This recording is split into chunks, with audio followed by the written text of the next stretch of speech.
Et Sonia Leclerc, bonjour, je le disais, vous êtes, je le rappelle, vous êtes architecte du patrimoine, vous êtes associé à Jean-Aimé Chou, lui-même architecte ingénieur. Peut-être juste un mot avant que vous nous présentiez les deux projets dont il est question ce soir. On a deux architectes, chacun avec leur spécificité d'une certaine manière. Comment ça se retrouve dans les projets que vous mettez en œuvre? Vous vous occupez de toutes les études patrimoniales et lui gère le fait que ça tienne, ou j'imagine que c'est un peu plus complexe que ça et peut-être un peu plus partagé. Racontez-nous en un mot. Bah, c'est beaucoup plus partagé que ça. Déjà, il est architecte et ingénieur, Jean-Aimé. Et moi, je suis architecte aussi. On s'est rencontrés sur les bancs de l'école dans l'enseignement de Jacques Lucan. À Marne-la-Vallée. À Marne-la-Vallée. Et donc, on partage déjà cette passion de l'architecture, cette passion de la transformation du patrimoine et cet intérêt pour la matière, la structure également en commun. Voilà, donc c'est un vrai échange.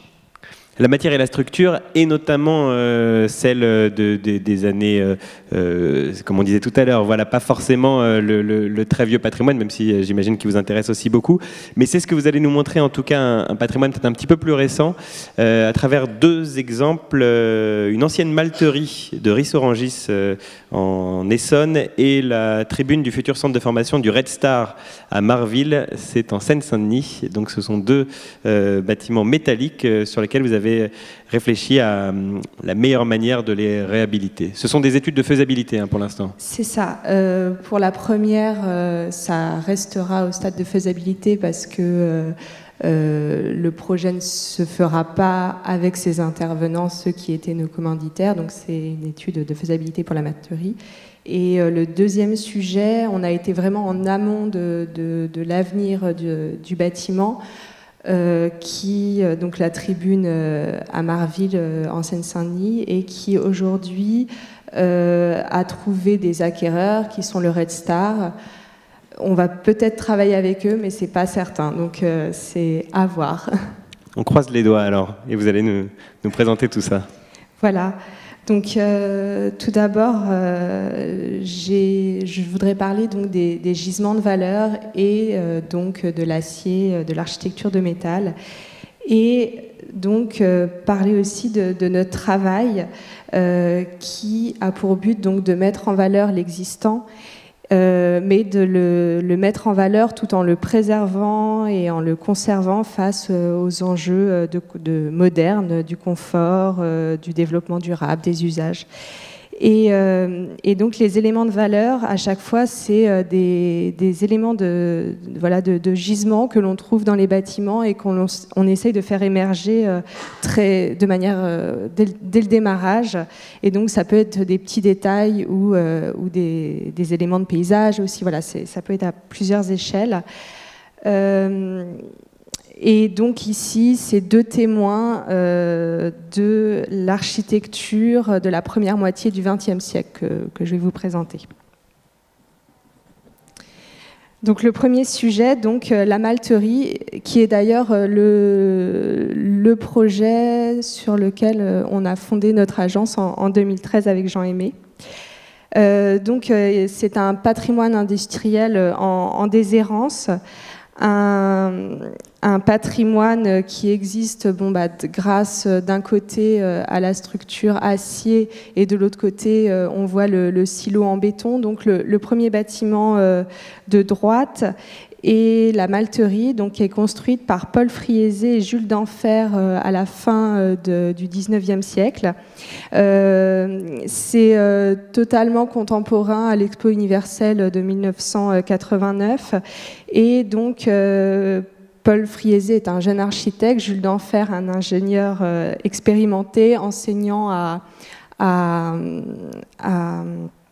Centrale et qui a déjà écrit de nombreux ouvrages et s'est posé pas mal de questions justement sur ce nouveau matériau, l'acier, et sur finalement ses nouvelles capacités par rapport au fer qui est l'objet de beaucoup d'évolutions à ce moment-là. La malterie, donc, elle se situe, les deux bâtiments que vous avez vus sur la première image se situent à Ris-Orangis, donc dans l'Essonne, entre la Seine et les voies du RER B, juste à côté de la gare. Et donc, comme je le disais précédemment, nous, c'est vraiment lié en fait à... Tout le lieu a été un ancien squat d'artistes. Et une des artistes très motivées d'origine chinoise avait trouvé des investisseurs venant de Chine pour potentiellement réhabiliter le lieu en atelier d'artistes. Et donc on avait réalisé cette étude à ce moment-là. Et notre étude de faisabilité, qui aurait pu être simplement spatiale, a été un peu plus importante, et ce qui a aussi... monter notre façon de faire à l'agence, donc justement de faire émerger les gisements de valeur. Donc là, vous voyez justement la malterie avec son silo. Donc le silo, lui, construit dans les années 70, rajouté et relié par les passerelles que vous avez vues tout à l'heure, vu depuis le quai de la gare. Pardon, j'ai été un peu vite. Ah ouais, super vite. Donc là, c'est vous montrer un peu l'état actuel du bâtiment. Donc un bâtiment qui ne présente plus les potentiels d'étanchéité nécessaires, avec de la végétation qui endommage la façade, mais cependant, malgré cet état de vétusté, on peut se rendre compte de la qualité de l'architecture et un peu le jeune Paul Friese, mais on peut reconnaître déjà sa manière de faire qu'on retrouvera plus tard sur les sous-stations parisiennes de la ligne 1 ou dans d'autres bâtiments qu'il a réalisés. Et donc on voit l'utilisation de la meulière et de la brique pour identifier les parties du bâtiment et créer ces grandes arcades verticales qui caractérisent son architecture à ce moment-là. À l'intérieur, donc c'est une malterie. Donc là, on est dans les premières salles qui ont été réalisées et on retrouve cette structure justement a priori en acier. Qui présente donc une capacité d'accueillir la transformation du malt. Donc on est dans des germoires où le malt, à cette époque-là, est placé sur ces grands planchers, raclé par des râteaux manuellement par des ouvriers, et puis qui passe d'étage en étage sur plusieurs niveaux à travers les entonnoirs que vous voyez au sol. Un zoom sur la structure. Donc c'est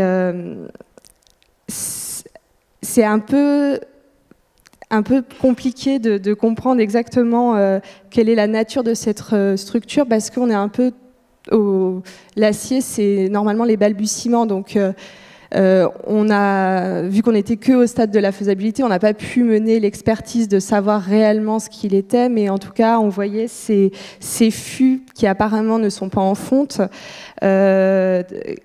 qui présentent des parties soudées à une structure rivetée en partie, boulonnée en d'autres parties, donc peut-être des éléments qui auraient été rajoutés après. Voilà, on retrouve toute une évolution, toute une complexité de la structure, et puis les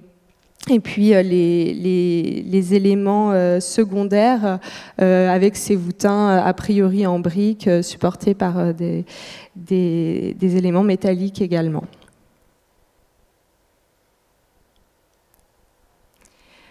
Là, on est sur une autre partie du bâtiment. Tout à l'heure, on parlait du patrimoine, dans le patrimoine industriel aussi, toutes les machines que l'on peut retrouver. Donc justement, c'est la même fonction que ce que vous avez vu précédemment, mais là, exercée de manière mécanique, donc avec ces turbines qui permettent de faire germer plus rapidement l'orge en malt. Et donc la structure aussi plus récente que ce qu'on a vu avant, donc une structure en béton dans cette partie-là. Je sais pas, non, très bien. Et donc, on voit l'évolution de la production. Et là, ce que vous pouvez voir, donc, c'était nos premières intentions sur le bâtiment, qui étaient de libérer, apporter la lumière un maximum au sein de ces grands plateaux destinés à la transformation du mal, tout en s'appuyant finalement sur les capacités de la structure. Parce que ce qu'on avait pu remarquer, c'était que la structure finalement était en très bon état, avec des bonnes couches de poussière par-dessus, mais grâce à des peintures anti-rouille, voilà, avait subsisté dans le temps malgré le manque d'étanchéité du bâtiment. Donc la capacité semble plutôt possible de récupérer cette structure en la consolidant certainement par endroits, mais pour d'autres usages. Le plan de la malterie, où on voit justement l'atrium qui servait également pour les circulations verticales, et la composition du plan assez simple de grands ateliers d'artistes qui tournaient autour. Le zoom un peu plus précis sur cet atrium. Et une vue de la matérialité qu'on imaginait. Donc l'idée était justement de mettre en valeur la structure existante, et ainsi que certainement les machines, et de bien identifier l'intervention. Donc on avait pensé à des façades, des éléments verriers soutenus par des produits rappelant le laiton, et pour les grands éléments de circulation verticale, on avait pensé à de la brique vernissée, voilà, pour rappeler tous les matériaux, mais en les faisant évoluer dans leur matérialité. Donc là, on a vu finalement un patrimoine assez brut, et finalement l'acier, ou du moins le métal, restant à l'intérieur du bâtiment, étant pas l'objet du regard, et créant un appel sur le bâtiment, ce qui n'est pas le cas donc de cet autre bâtiment.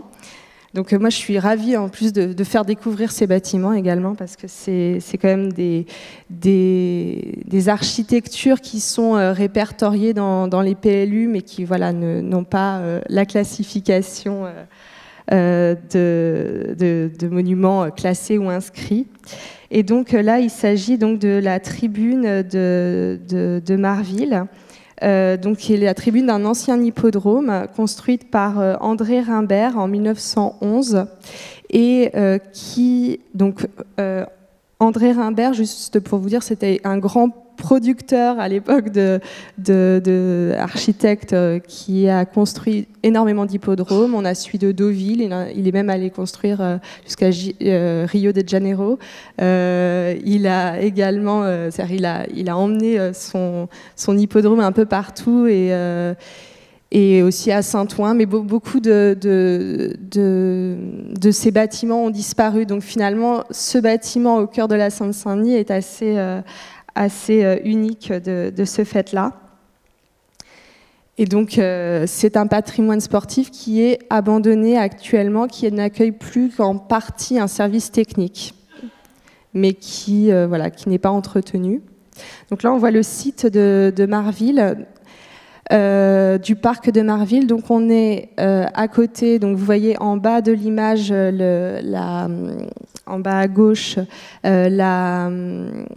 la A1, donc on arrive tout droit du centre de Paris, le parc de la Courneuve en bas à droite, et de l'autre côté c'est la ville de Saint-Denis avec une grande cité qui s'appelle la cité Floréal, et puis une zone pavillonnaire, voilà, qui borde ce grand parc qui représente plus de 31 hectares dédiés au sport, et avec un patrimoine. Donc là, moi, je vous parle de la tribune, mais il y a également une piscine, des anciens vestiaires, et qui nous montre en fait l'évolution architecturale du patrimoine sportif en Seine-Saint-Denis, et qui a cette caractéristique, finalement, la Seine-Saint-Denis, d'avoir ce patrimoine qui est très, très important de ce point de vue-là. Et donc ce parc actuellement est un peu l'objet de beaucoup d'attention parce qu'il va accueillir bientôt la piscine d'entraînement de water polo pour les futurs Jeux Olympiques 2024. Et donc, face à tous ces bouleversements que le lieu va subir, les services du patrimoine de Seine-Saint-Denis, qui est un service très actif, a décidé de lancer un peu des procédures sur l'ensemble des bâtiments et à l'échelle du site pour réfléchir au devenir de ces bâtiments et à leur possible reconversion. Voilà la tribune vue depuis le terrain qu'elle borde maintenant. L'arrière de cette tribune, donc elle s'est vue dans le temps, et on le verra juste après, greffer un autre bâtiment qui a aussi une très belle valeur patrimoniale et qui est un gymnase qui est tout en béton armé, construit dans les années 50, pardon. Et la tribune de plus près. Et donc, pourquoi donc cette tribune construite majoritairement en acier, avec également les premiers bétons NBIC, et qui donc a ces fameuses consoles en acier. Donc c'est des éléments, c'est des fermes treillis qui présentent des montants et des diagonales du composant de treillis qui viennent enserrer la tôle qui forme un décor. Donc elles ont cet intérêt en fait d'être autant un démonstrateur de pouvoir supporter un haut vent, de cette portée en porte-à-faux pour l'époque, mais également de présenter une qualité plastique assez intéressante. Elles accompagnent également l'écoulement des eaux de la toiture. On voit les différents gouttières qui viennent filer le long de cette structure. Et puis, là, on voit aussi le reste, toute la structure de ce auvent est donc en acier et présente une sous-face en pointe de Hongrie, en bois, assez belle également et en très bon état. L'acier, on le retrouve aussi donc, précédemment, donc on voyait la vue de loin, donc il y a deux tours qui composent le bâtiment et au milieu la tribune avec son système de distribution, et dans ces tours on a toutes les escaliers qui sont en acier et qui supportent des très beaux garde-corps en fer forgé qu'on peut voir sur cette image. Et donc notre travail de mise en valeur de ce bâtiment a d'abord été de comprendre comment il était réalisé, comment il était construit, quel était son intérêt. Donc on a fait un travail de recherche avec les services du patrimoine de Seine-Saint-Denis dans les archives. Donc voilà, vous voyez de belles cartes postales et les plans d'André Rimbert. Et ce qui nous a permis d'identifier les périodes de composition de ce bâtiment. Donc là, on est sur la création du bâtiment, le bâtiment d'origine, donc construit dans les années 1910. Et donc on retrouve une architecture qui est complètement symétrique, avec d'un côté la tribune avec son auvent, et puis à l'arrière un système de déambulation pour pénétrer à l'intérieur du bâtiment. Et comme on peut le voir sur l'axonométrie à côté, le site qui est lui un grand hippodrome finalement au cœur de la Seine-Saint-Denis. Transformation du sport, il reste très peu de temps un hippodrome. Dans les années 30, le bâtiment et le site vient accueillir un cynodrome. Donc là, c'est les courses de lévriers. et avec une nouvelle programmation et donc un restaurant qui vient à l'époque adosser le bâtiment et donc là qui rappelle un peu justement l'architecture développée par Le Corbusier. On retrouve les pilotis, les fenêtres horizontales, voilà, pas mal de ce vocabulaire dans ce bâtiment, mais bâtiment qui est après détruit en partie et remplacé par le bâtiment en béton brut que je vous ai montré précédemment. Et donc dans les années 50, c'est une grosse évolution aussi pour le site parce que ça devient un parc dédié au sport, hein, un parc interdépartemental à ce moment-là. Et donc on voit aussi donc rajouté en vert, c'est les gradins de la tribune aussi qui sont remplacés à cette époque-là. Dans les années, je crois que c'est 70-90, j'arrive pas à avoir les dates. Voilà, 70-90, merci.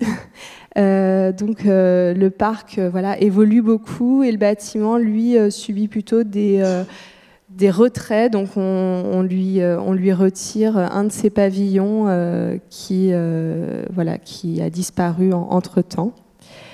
Et puis dernière étape, c'est des années 90 à aujourd'hui, le bâtiment qui au fur et à mesure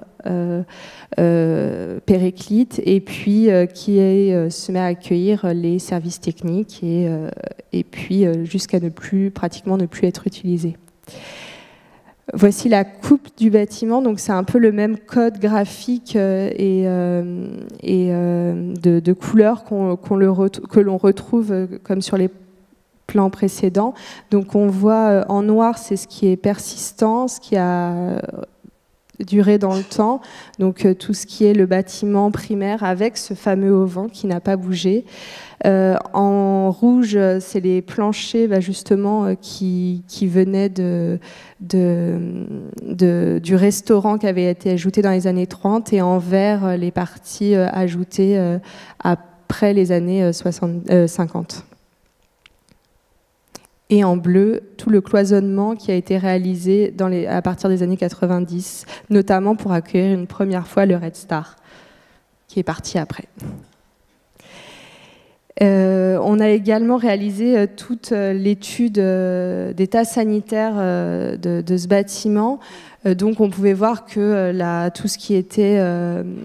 on a pu voir que tout ce qui était les bétons était pas mal endommagé, les bétons apparents.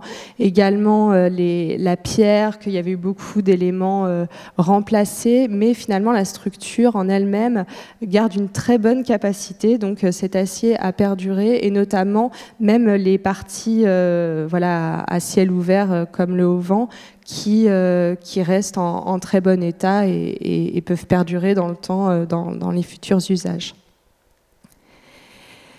Et donc l'étape suivante de notre étude était de voir comment on peut transformer ce bâtiment, quels sont les éléments, donc déjà les capacités d'accueil, donc avec son extension arrière, il présente de bonnes capacités de réversibilité pour différents types d'usages.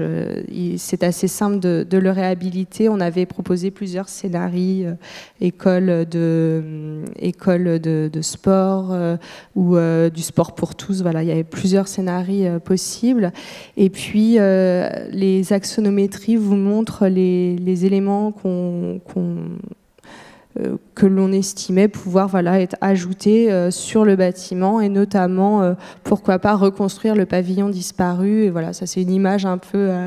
fantasmé qu'on a réalisé assez récemment de cette tribune avec son pavillon reconstitué et où on voit toujours ce auvent avec l'importance de la tour, le auvent qui compose une réelle identité pour le lieu et donc c'est ce qu'on veut démontrer, c'est l'intérêt de réhabiliter aussi ce bâtiment, ses capacités et voilà l'image qu'il peut procurer. Et voilà. Donc je vous remercie. Merci beaucoup, Sonia Leclerc.